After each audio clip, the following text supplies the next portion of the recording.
नि हौ टोक्ने बुढा भन्थ्यो यहाँ त टोक्ने बुढा पायो जस्तो छ त हौ लाखे एकचोटि टोक्ने बुढा र टोक्ने बुढाको लागि ताली बजाइदिनु न हौ के ट परेर राख्नु भएको हौ लाख है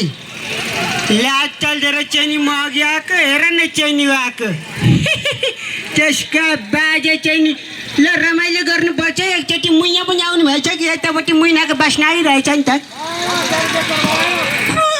मुखानु जस्तो ल र त रमाइलो राम राम राम राम राम राम म त लाजले भुत्तुक्के लतालुत्तुक्के भयो होला नि राम राम ताली बजाउन के चिचा राखेको नि गुड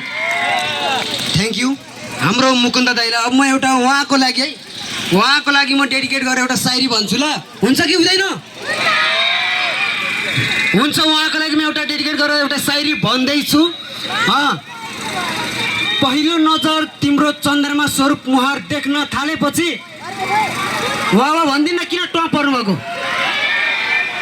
पहिलो नजर तिम्रो चन्द्रमा स्वरूप मुहार देख्न थालेपछि जति बेला पनि निदाउन मन लाग्छ चन्द्रमा स्वरूप मुहार तपाईँको देख्न थालेपछि हस् त अब यहाँ भन्दै म एउटा भन्न चाहन्छु हेलो नमस्ते कोनिचिवा जिम्मुला आची आची गुल्लु मिसी बासा एन राज कपुर दुक्की तिर्की पन्जा फर करुणा कपुर हेलो लेकेल्ले एकनलबु सिकुल्याम दिस इज डिस पुण्य गौतम फिस होइन पारा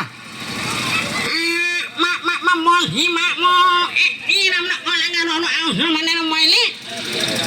मैले हिँडाउ नाम नाम नाम नाम अकिन मैले हरै जस्तो छ नि त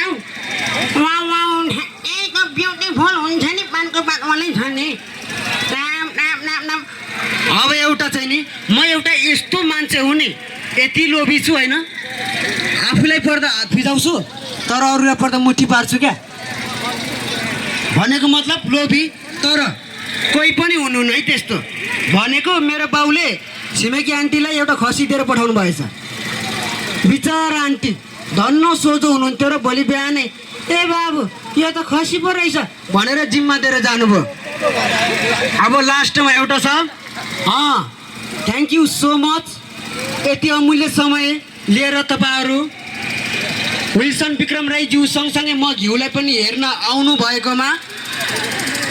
एनीबडी नोबडी थोत्रे गाडी ओक्लास्टिक stick plastic in the फिन्द सिलिपिन्द Tipu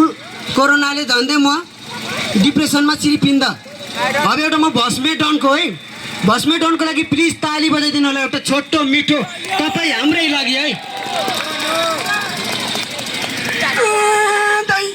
आज त मेरो यहाँनिर एक्सको छम्मा पनि आउनु भएको छ कि क्या भनेर के तपाईँ भन्नु हेलो यहाँ चाहिँ मेरो साथी पनि छ कि तँलाई केही पर्यो भने भस्म डनलाई सम्झिने बुझिस् हे के बोल्यो भाइ के बोल्यो हे